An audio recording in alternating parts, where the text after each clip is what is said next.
기도하고 찬양 드리겠습니다.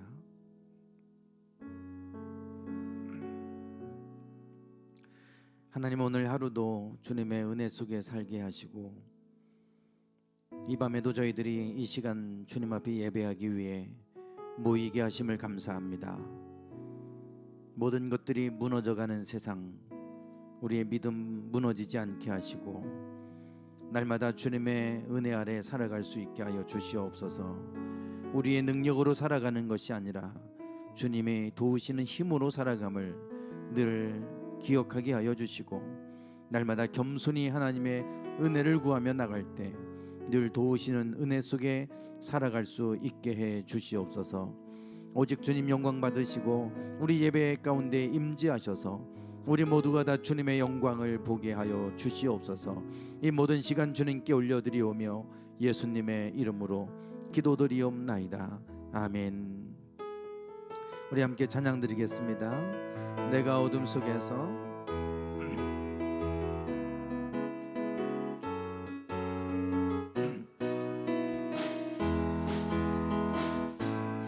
내가 어둠 속에서 헤맬 때에도 주님은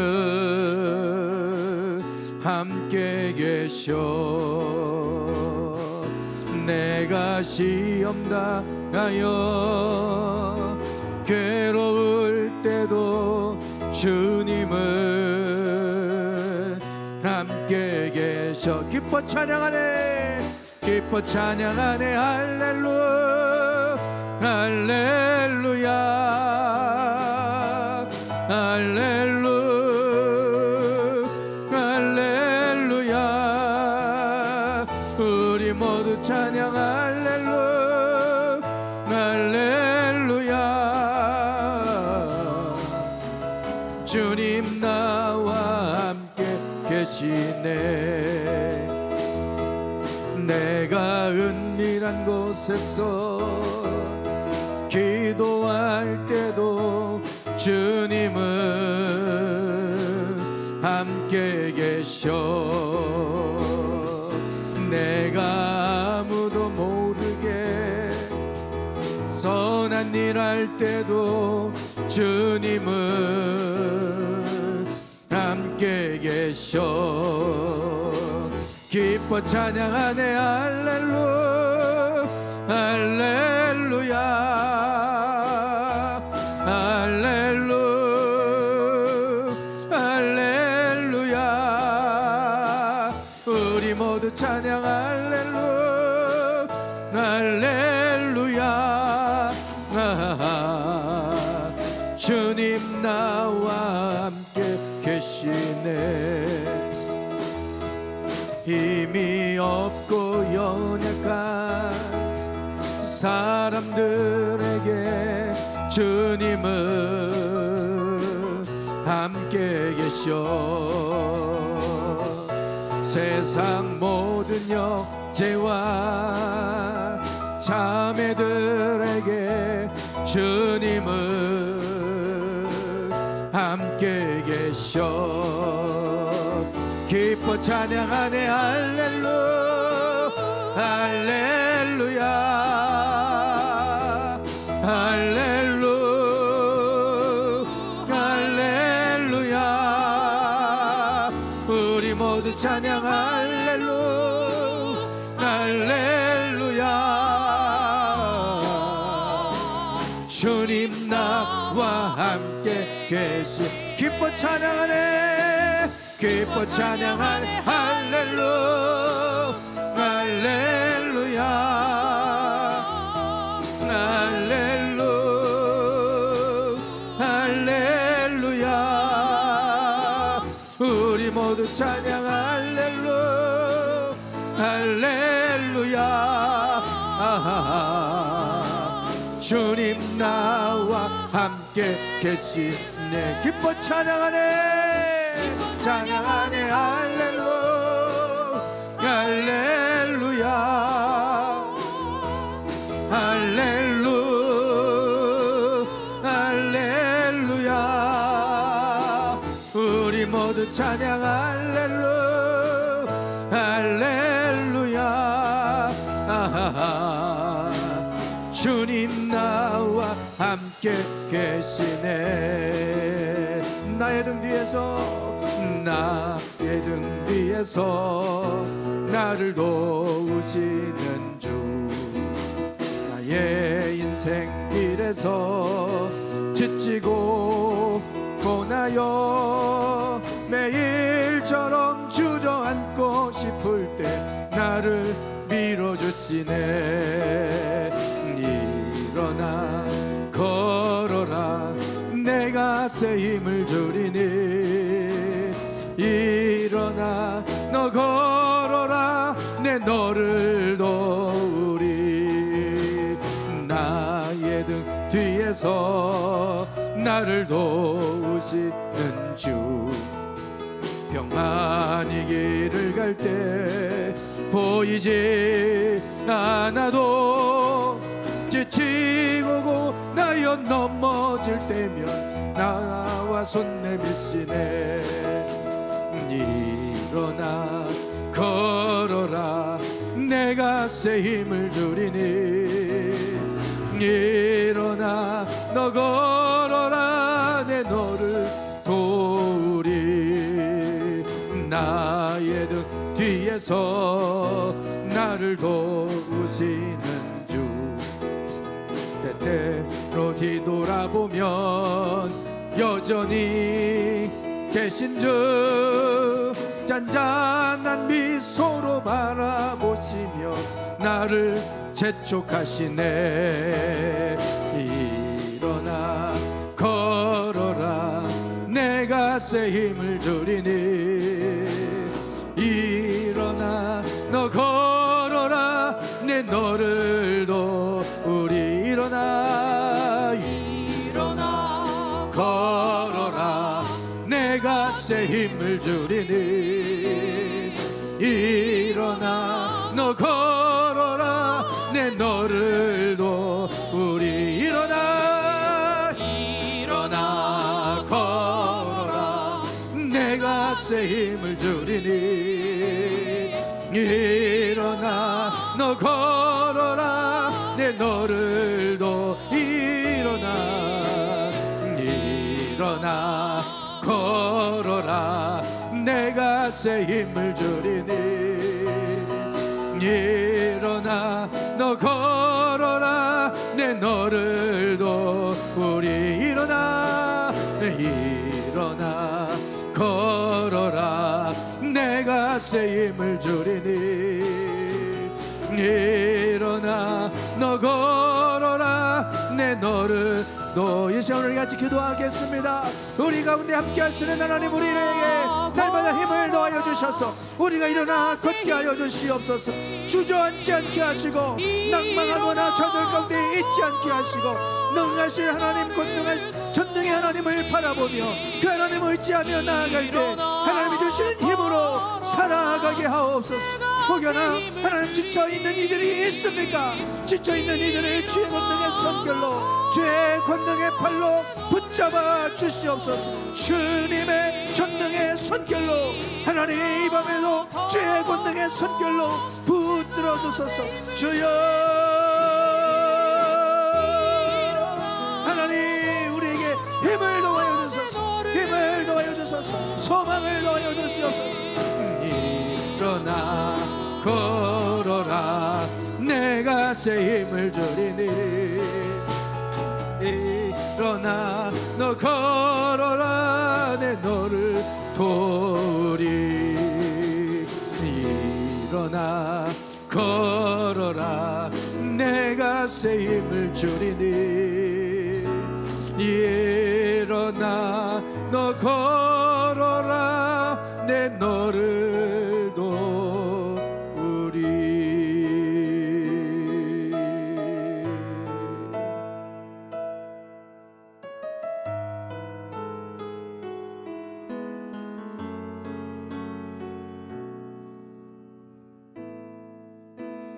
때로는 우리가 어둠 속을 걸어갈 때도 있습니다. 그러나 그 가운데서도 하나님은 우리와 함께 하시고 우리를 지키고 계시며 우리를 돕고 계심을 믿습니다. 하나님, 어려운 일을 만났을 때 주저앉지 않게 하시고 포기하지 않게 하시고 낙심하지 않게 하시고 날마다 우리의 소망이신 하나님을 바라보며 늘 주님이 주시는 힘으로 우리가 능히 이기며 나가기를 원합니다. 우리에게 힘을 더하여 주시옵소서. 날마다 주님이 주시는 힘으로 우리가 일어나 걷고 뛰기도 하며 주 앞에 기쁨으로 나아가는 삶을 살아가기 원합니다. 날마다 주 안에서 승리하는 삶을 살아갈 수 있도록 주님 저희들 한 사람 한 사람 주의 능력의 팔로 붙잡아 주시옵소서. 이 밤에도 주님의 말씀을 듣습니다. 하나님의 말씀이 우리의 심령 가운데 살아 역사하는 말씀이 되게 해 주시옵소서. 예수님의 이름으로 기도드리옵나이다. 아멘. 사도행전 9장입니다.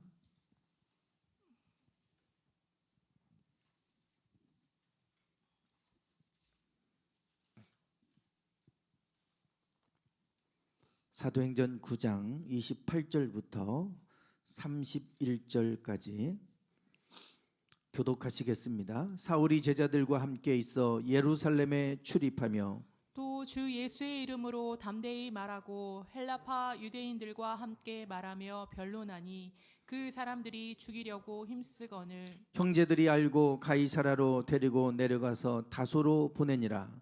그리하여 온 유대와 갈릴리와 사마리아 교회가 평안하여 든든히 서가고 주를 경외함과 성령의 위로로 진행하여 수가 더 많아지니라. 아멘.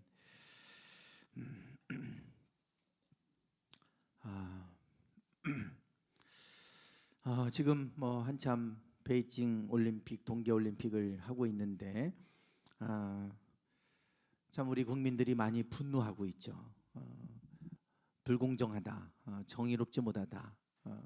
그래서 1등으로 들어오고도 큰 문제가 없어 보이는데도 불구하고 실격 처리를 하고 더 많은 문제가 있는 중국 선수들은 결승전에 올려 보내고 심지어는 1등한 선수도 실격 처리해서 금메달, 은메달을 다 중국에서 가져가도록 그렇게 이제 했던 일들에 대해서 우리나라뿐만 아니라 전 세계에서도 불공정한 정의롭지 못한 그런 올림픽이다 해서 이제 참 많이 비난들을 하고 있는 것 같습니다.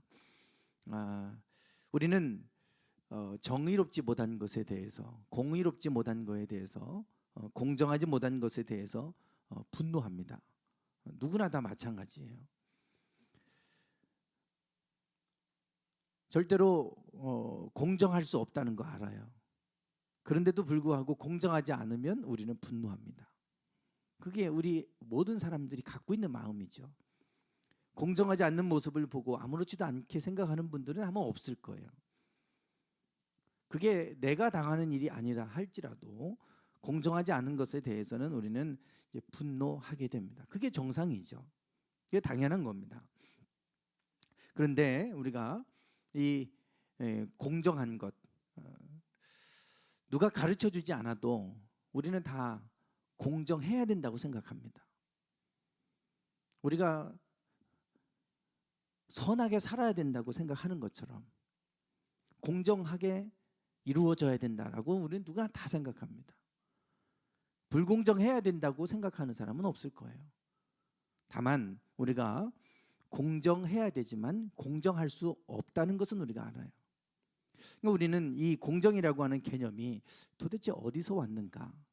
그러면 뭐 우리가 공정해야 된다고 막 세뇌 교육을 받아서 이런 마음을 갖는 거 아니잖아요. 그런 거 배우지 않아도 우리는 다 공정해야 된다는 생각을 가지고 있어요. 왜냐하면 그것이 하나님께서 우리 본성 안에 넣어주신 것이기 때문입니다. 그리고 그것이 하나님의 성품이기 때문에 그래요. 우리 안에 하나님의 성품이 있죠. 선해야 된다는 것도 마찬가지예요. 악해야 된다라고 생각하지 않습니다. 선해야 되지만 선을 행하지 못하는 부분은 있지만 선해야 된다라고 하는 것은 우리가 다 알고 있잖아요. 우리 안에, 본성 안에 하나님의 성품이 내재되어 있는 겁니다. 다만 우리가 하나님처럼 그렇게 살아갈 수가 없는 것이 문제인 거죠. 공정해야 된다고 생각은 하지만 공정하게 살아갈 수 없는 것, 그게 이제 우리의 문제 아니겠습니까?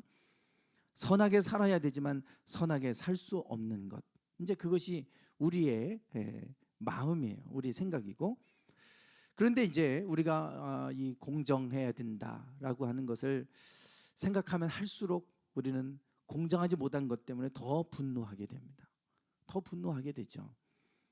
그래서 저는 왜 자꾸 대통령 선거를 하면서 이 공정이라는 것을 자꾸 이용해 먹나 이런 생각을 해요. 이 정부도 문재인 정부도 그랬는데 또 윤석열 씨도 공정한 세상을 만들겠다, 공정한 사회를 만들겠다.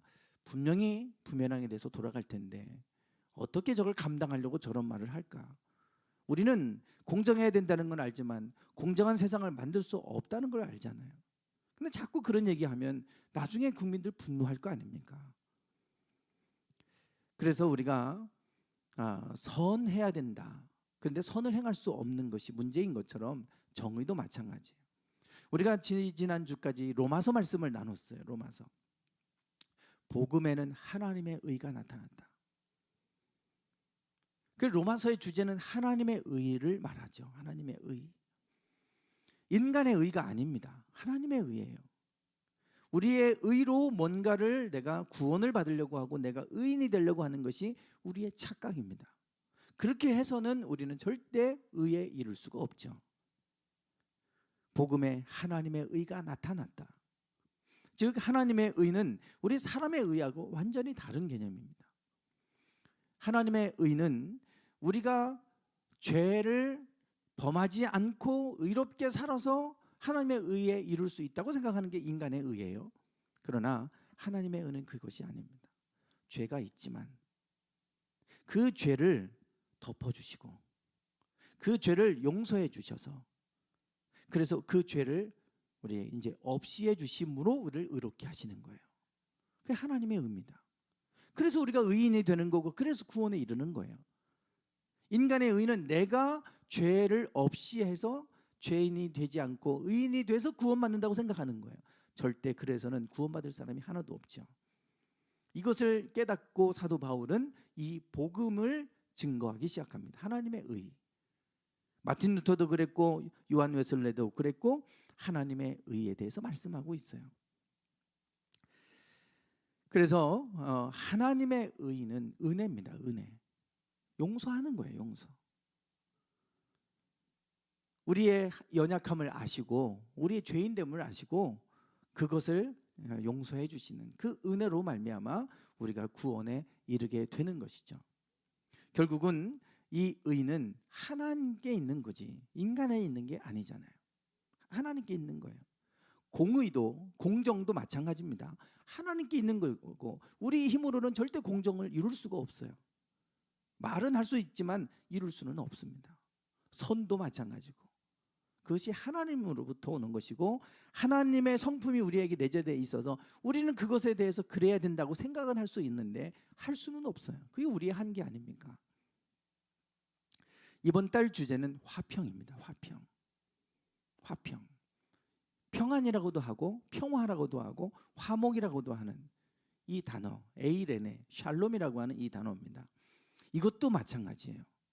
우리는 평안이 최고지 선이라고 하는 걸 우리는 알고 있고 고대 그리스 철학자들도 이 평안을 모든 덕목 중에 가장 최고의 선이다. 그렇게까지 그들이 이미 그렇게 알고 있었어요. 성경에서도 샬롬을 최고의 복으로 말씀하고 있지 않습니까? 하나님이 우리에게 주시는 최고의 복으로 우리에게 말씀해 주고 있어요. 이 평안이 우리가 노력해서 얻을 수 있는 게 아니라 이건 하나님께로부터 오는 것이라고 하는 걸 성경은 말씀해 줍니다.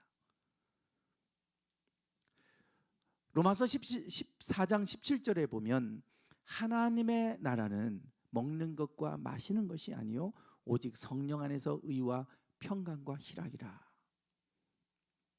여기에 평강이 나오죠. 평안, 평강 다 똑같은 단어입니다. 이 평강이 하나님의 나라는 이런 것들이다. 즉 평강은 하나님 나라에 관한 것입니다. 우리에게서부터 나오는 게 아니라 하나님 나라에 속한 개념이라는 것이죠. 우리가 성령의 열매, 성령의 9가지 열매가 있는 것처럼 하나님의 나라, 의, 하나님의 의인 거고, 평강도 하나님 나라로부터 하나님으로부터 오는 것이고, 희락, 기쁨도 마찬가지 그거라는 거예요. 결국은 이런 것들은 하나님께 속한 것이다. 우리가 평강하기를 원하지만 이 평강이 내가 노력해서 얻어지는 게 아니라 하나님이 우리에게 선물로 주시는 것이다, 복으로 주시는 것이다 라고 하는 것을 말씀하고 있어요. 그러니까 내가 평안해야지 한다고 평안해지는 게 아니라 이거는 하나님께 속한 것이다 라고 하는 것을 성경은 우리에게 말씀해 주고 있습니다. 사도행전 6장 15절에 보면, 오늘 우리가 사도행전 본문 말씀을 읽었는데요, 6장 15절에 보면 스데반이 순교당하는, 최초로 순교당하는 모습이 나와요. 근데 그 돌에 맞아 죽을 때 얼마나 고통스러웠겠어요. 고통 없이 뭐 약물로 지금 뭐 사형을 뭐 집행한다든지 뭐 이렇게 이제 최대한 고통을 줄여주려고 하는 방법으로 사형을 집행하고 그러잖아요. 근데 이 시대는 돌로 쳐서 맞아 죽을 때까지 돌로 치는 거예요. 얼마나 이게 고통스럽게 죽어가는 겁니까? 그런 가운데에서도 스데반을 주목해 보니 그 공회에 앉아서 있는 사람들이 스데반을 바라보니까 그 얼굴이 천사의 얼굴과 같았다. 이 평안이 사람으로부터 나오는 게 아니잖아요. 이게 하나님 안에 있을 때 오는 것들이잖아요. 어떻게 이 순간에 저렇게 천사의 얼굴처럼 그런 모습으로 죽어갈 수 있습니까? 노력해서 되는 게 아니죠.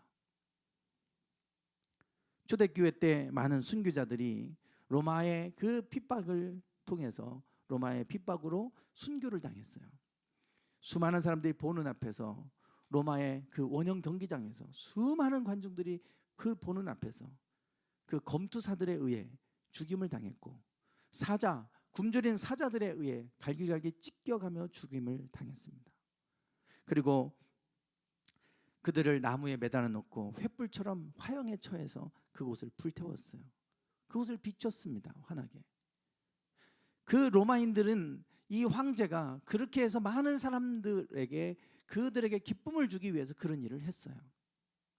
사람들은 그 죽어갈 때, 그리스도인들이 죽어갈 때 살려달라고 그렇게 외치고 그렇게 살려달라고 발버둥 쳐가는 그런 모습을 보기를 원했을 겁니다. 그러나 그들은 그렇게 죽어가지 않았어요. 오히려 당당하게 죽음을 받아들였고, 오히려 그 가운데 찬송하면서, 그러면서 그들이 아무렇지도 않게 죽어갔어요. 그 모습에 로마인들이 충격을 받았습니다. 경악한 것이죠. 그들이 생각할 때는 그들이 막 살려달라고 아우성을 치고 발버둥을 치고 막 그럴 때 더 기쁨을 누리고 이랬을 건데 그러지 않는 거예요. 그들은 기뻐할 수가 없었죠. 도대체 저 사람들은 어떤 사람인가? 저들이 믿는 신은 어떤 신인가? 그들의 종교는 무엇인가? 사람들은 이 종교에 관심을 갖기 시작했고, 그러면서 많은 상류층들도 기독교를 받아들이기 시작합니다. 그러면서 로마가 기독교 국가로 바뀌어버리는 이런 과정들을 우리가 보게 되는 거죠. 하나님 안에 평화를 누렸던 사람들입니다. 하나님 안에서 평안을 누렸던 그 사람들, 그들이 이 세상에 아무것도 아니고 그냥 죽어가는 것밖에 없는데 세상을 바꿔놨어요. 주의 평안이 임하는 곳에 세상이 바뀌어가고 그곳이 이제 회복되고 달라져가는 이러한 모습을 우리는 보게 됩니다. 그래서 이 평화, 화평, 평안, 이 평강이라고 하는 것은 하나님께 속한 것이고 하나님이 선물로 주시는 것입니다. 오늘 우리가 평안을 구해야 되는 이유는 그것이 하나님이 우리에게 주시는 최고의 복이기 때문에, 그래서 우리가 이제 평안을 위해서 같이 기도하고 또 이것을 말씀으로 나누고 있죠. 로마서의 시작도 마찬가지예요. 뭐 로마서뿐만이 아닙니다. 모든 이 사도 바울이 기록하고 있는 서신들을 보면 첫인사나 끝인사나 다 반복되는 말이 있죠. 은혜와 평강이 있기를 원하노라. 은혜와 평강은 한 짝입니다. 평강, 은혜는 값없이 주시는 선물이잖아요. 평강은 하나님께로부터 오는 것이기 때문에 은혜와 평강이 너희에게 있기를 원하노라. 은혜와 평강에 대해서 그 사도 바울이 그들을 축복하는 모습을 보게 됩니다. 로마서 16장 20절 같이 한번 읽어볼까요? 시작. 평강의 하나님께서 속히 사단을 너희 발 아래서 상하게 하시리라. 우리 주 예수의 은혜가 너희에게 있을지어다. 아멘. 하나님을 어떤 하나님이라 그럽니까? 평강의 하나님. 그 평강의 하나님이 사단을 너희 발 아래서 상하게 하신다. 아멘. 우리 주 예수의 은혜가 너희에게 있을지어다. 여기도 은혜와 평강이 함께 나오는데요. 사단을 우리 발 아래서 깨뜨리시는 방법이 있어요. 그곳에 주의 평화가 임하면 끝납니다. 아멘. 분열이 있는 곳에요. 그냥 평화가 임하면 그냥 사단의 권세는 깨져버려요. 막 분열이 일어날 때 서로 이기겠다고 싸우고 달려들면 그곳에 평화는 임하지 않아요. 그곳에 화평케 하는 자가 있고 그냥 내가 지고 내가 희생하고 내가 용서하고 그러면 거기서는 그냥 평화가 임하는 것이고 그럴 때 사단의 권세는 깨지는 거죠. 평강의 하나님이 이 사단을 우리 발 앞에서 상하게 하신다. 평강의 하나님이 그렇게 평강으로 하시는 거예요. 평강으로.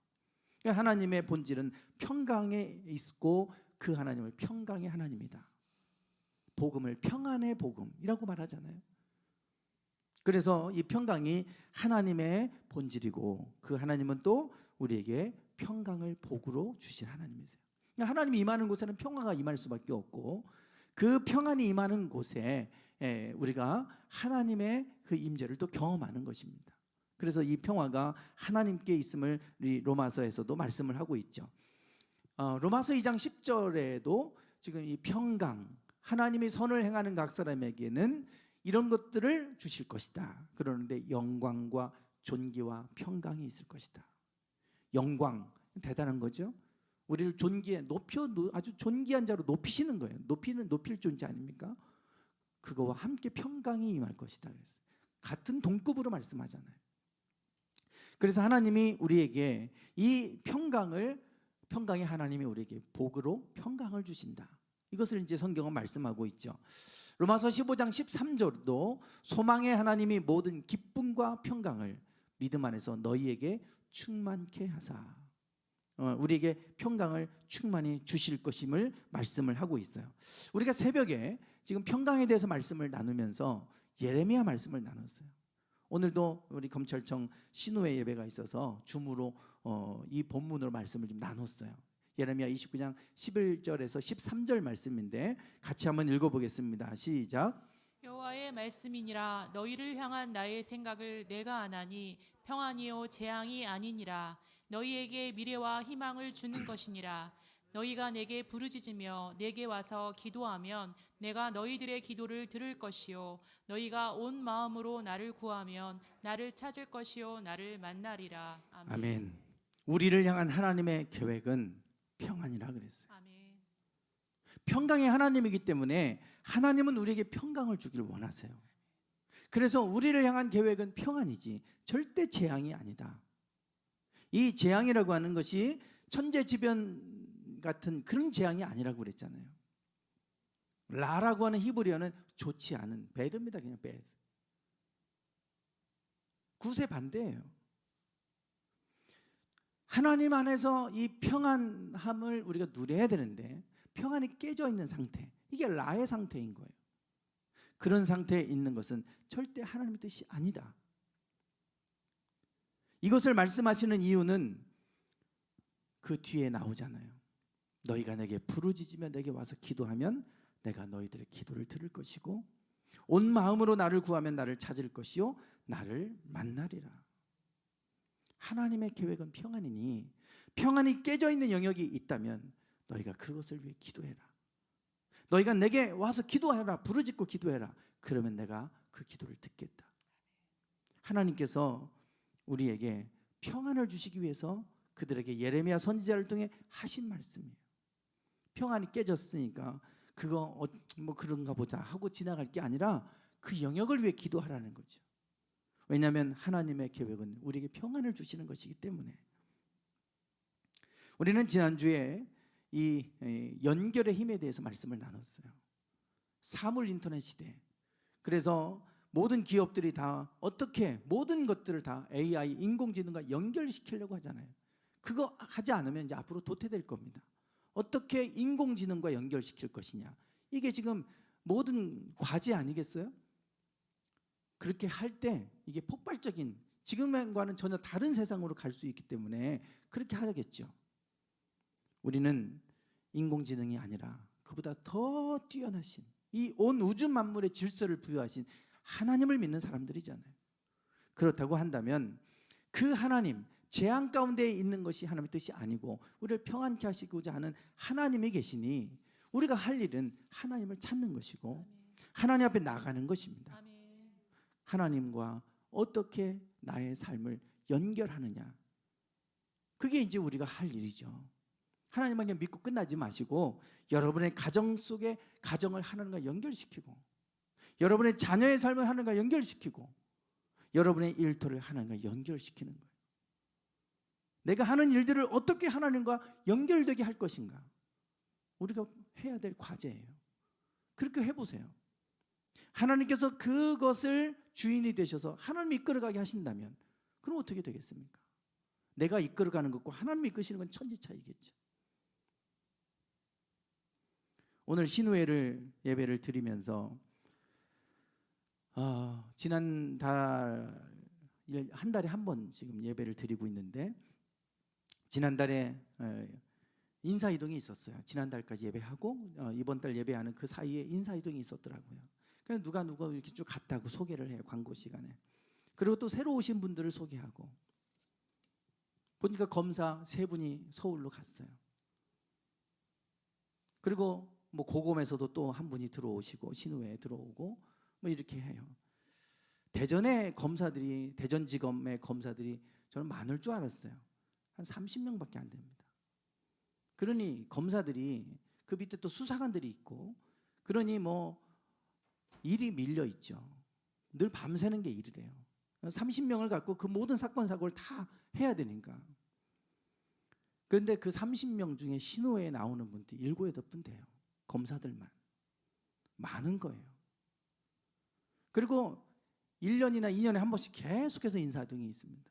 그럼 또 가고, 누가 또 새로 오고, 그러면 또 거기서 또 새로 와야 되고 이러는데, 처음에 제가 이 신우회를 맡았을 때는 검사가 1명밖에 없었어요. 아니, 처음에는 아예 하나도 없었어요. 그냥 뭐 수사관 몇 명, 그리고 또 거기에서 뭐 실무관들, 그냥 직원처럼 있는 여사무관처럼 있는 분들 몇 분 해서 한 5명, 6명 모였었어요. 그러다가 검사 한 분이 오는 바람에 그분이 회장을 하면서 그렇게 이제 됐는데, 지금은 검사들만 7, 8명 모입니다. 인사 이동을 해도 그래요. 보통 한 20명에 30명. 지금 이제 코로나 때문에 줌으로 예배를 드리다 보니까 좀 많이 위축되긴 했지만 20명, 30명씩 뭐 예배 드렸어요. 제가 오늘 그런 말씀을 드려요. 이 화평에 대한 얘기를 하면서 하나님과 어떻게 우리의 삶을 연결시킬 것인가. 여러분들이 신우회를 통해 직장과 하나님을 연결시키려고 하시는 것처럼 여러분의 삶 가운데 하나님이 연결이 되면 그 삶을 하나님이 평강케 하실 것이다. 제가 도전을 했어요. 여러분의 삶 속에, 모든 영역 속에 어떻게 하나님과 연결되게 할 것이냐. 하나님은 이스라엘 백성들, 유다 백성들, 멸망을 앞두고 있는 유다 백성을 향해서 너희를 향한 하나님의 계획은 절대 재앙이 아니다, 평안이다. 그러니 너희가 내게 와서 기도해라. 그러면 내가 듣겠다. 우리에게 분명히 약속하시잖아요. 기도하면 하나님이 들으시겠다고 말씀하셨고, 그리고 그 기도대로 너희가 나를 만날 것이고, 그리고 33절에 가면 내게 부르짖으라. 내가 내게 응답하겠고, 내가 알지 못하는 크고 은밀한 일을 내가 너에게 보여주겠다라고 말씀하셨어요. 예레미야 선지자를 통해 하시는 말씀이잖아요.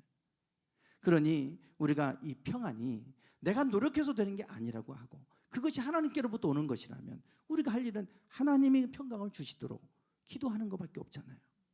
그리고 하나님을 섬기고 예배하든 말씀을 하든 뭐 읽든 우리가 그곳에 기도하든 하나님과 연결되게 하면 그곳에 하나님의 평화가 임할 거예요.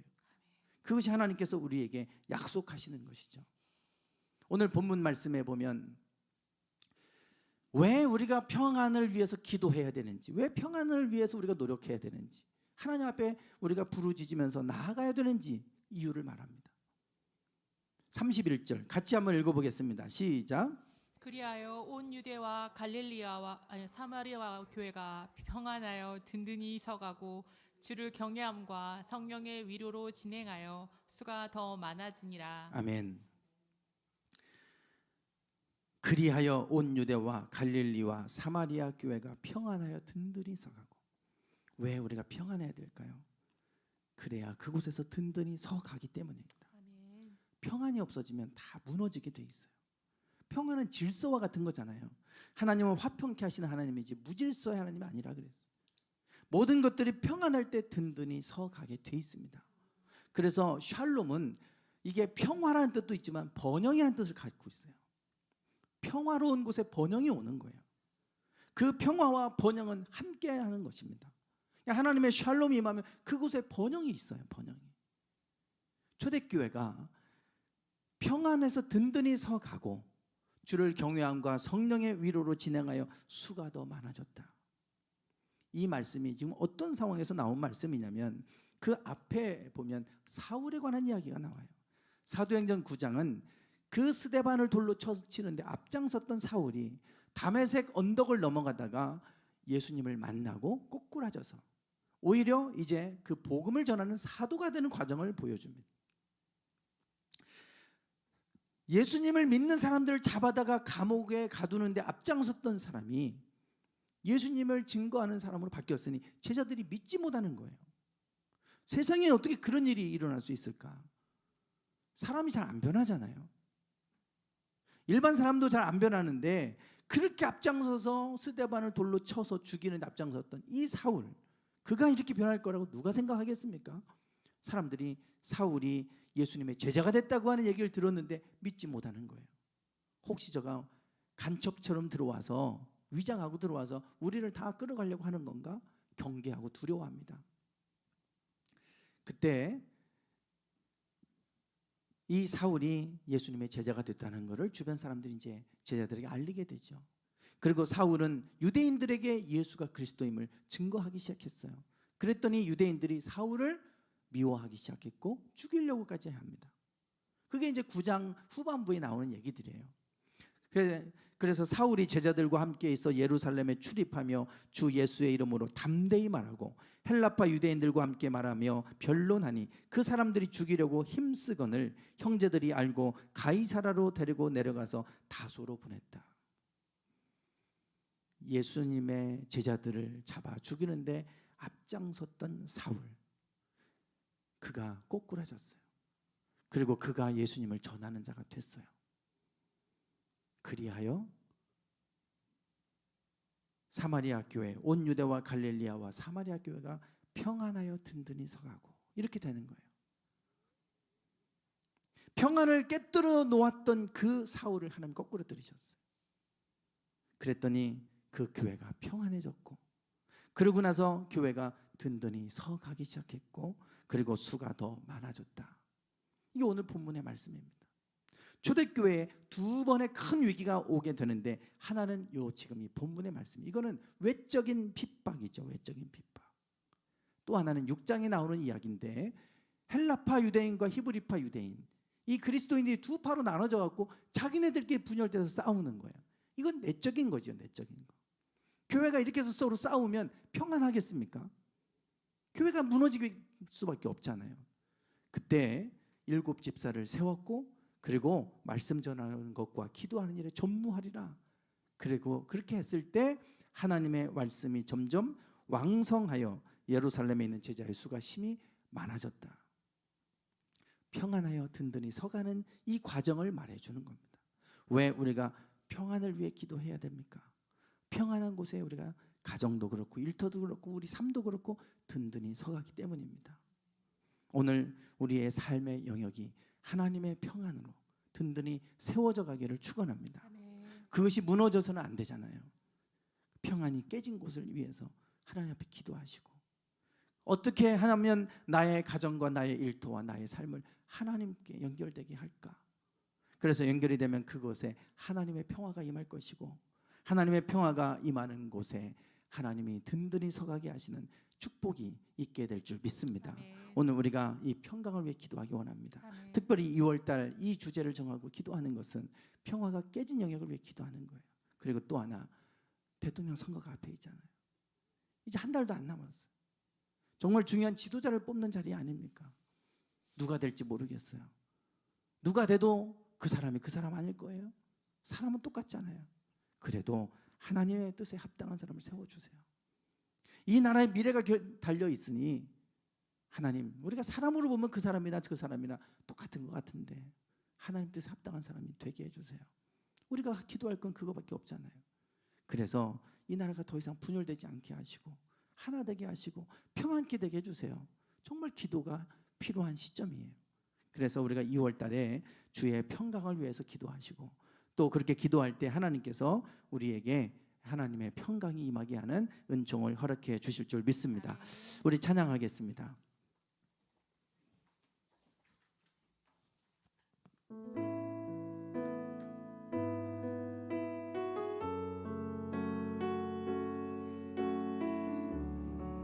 나의 기도하는 것보다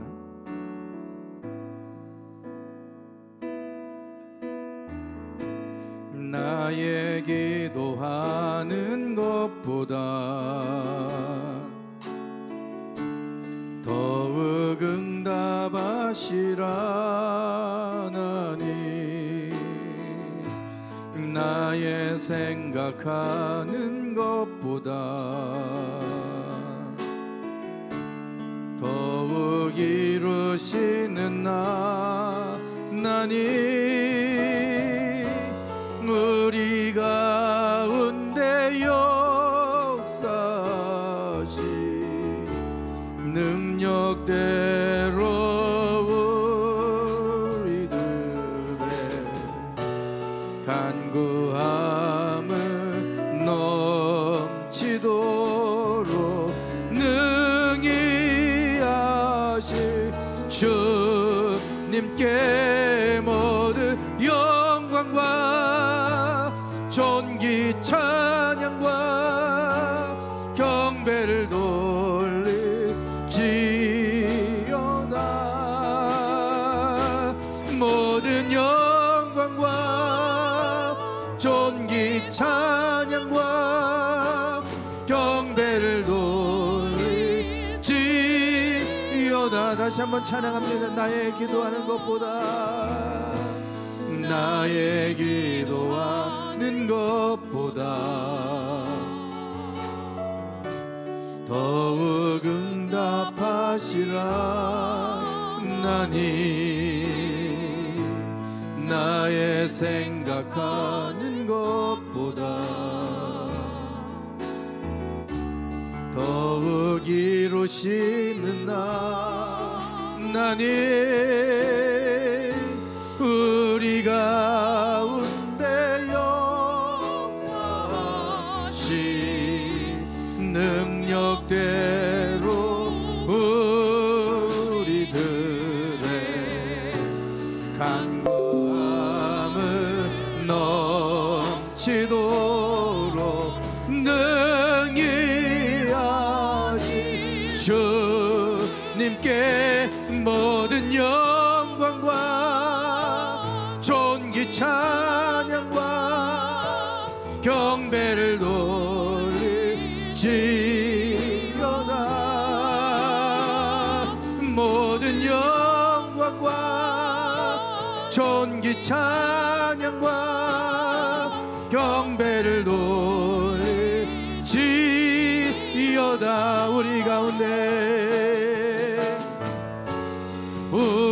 가운데 역사하신 능력대로 우리들의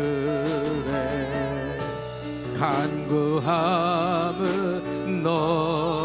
넘치도록 능히 하신 주님께 모든 영광과 존귀 찬양과 경배를 돌리지어다 모든 영광과 존귀 찬양과 경배를 돌리지어다 우리 가운데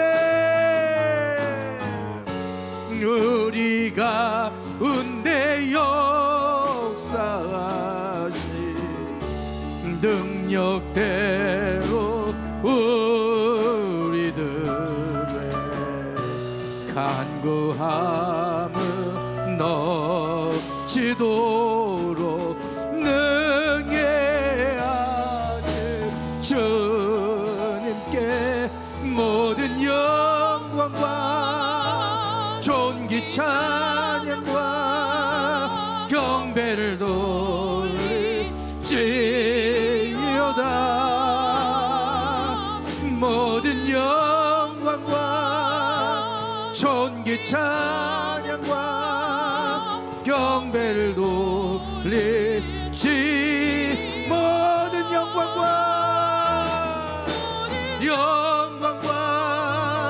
존귀 찬양과 경배를 돌릴지어다.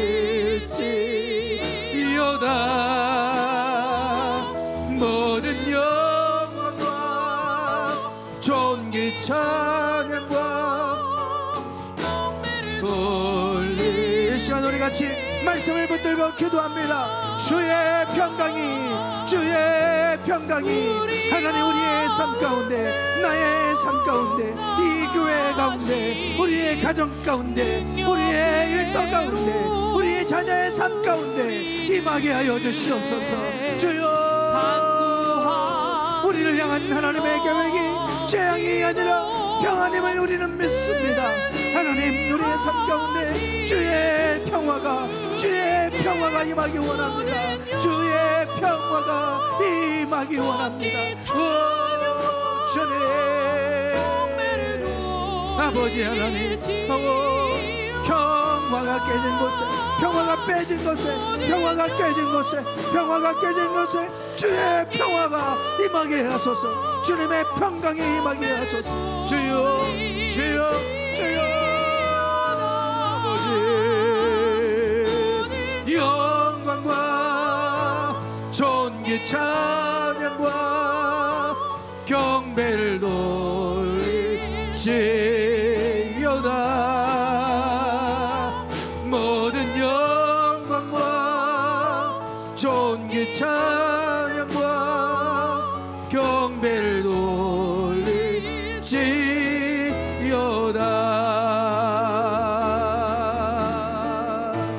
우리 가운데 역사하신 능력대로 우리들의 간구함을 넘치도록 능히 하시 주님께 모든 영광과 존귀 찬양과 경배를 돌릴지어다.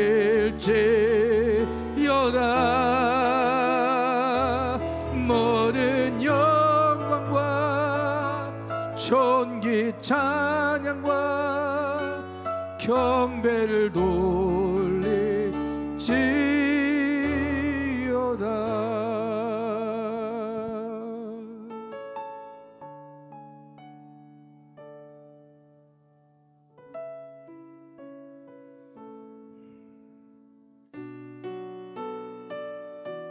화평이 깨져가는 이 시대, 하나님 이 나라와 이 민족을 긍휼히 여겨주시고 이 땅 가운데 주의 평화가 다시금 임하기를 소망합니다.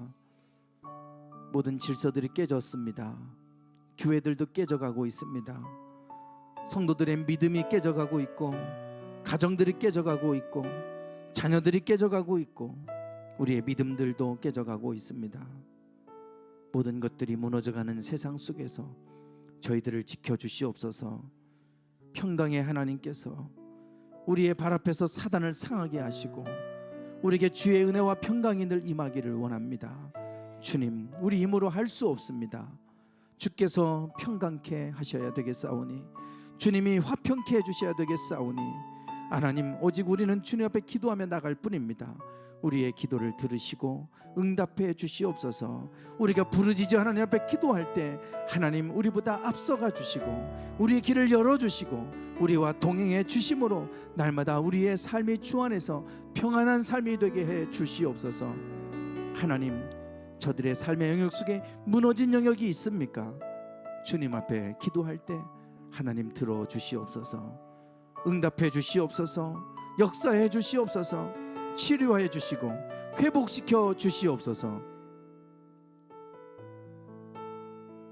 지금은 우리 주 예수 그리스도의 은혜와 아버지 하나님의 극진하신 사랑하심과 성령님의 감동 감화 충만하심이 늘 주 안에서 평안한 삶을 살기를 소망하는 당신의 사랑하는 모든 성도들 위해 이제부터 영원토록 함께 하시기를 간절히 축원하옵나이다. 아멘.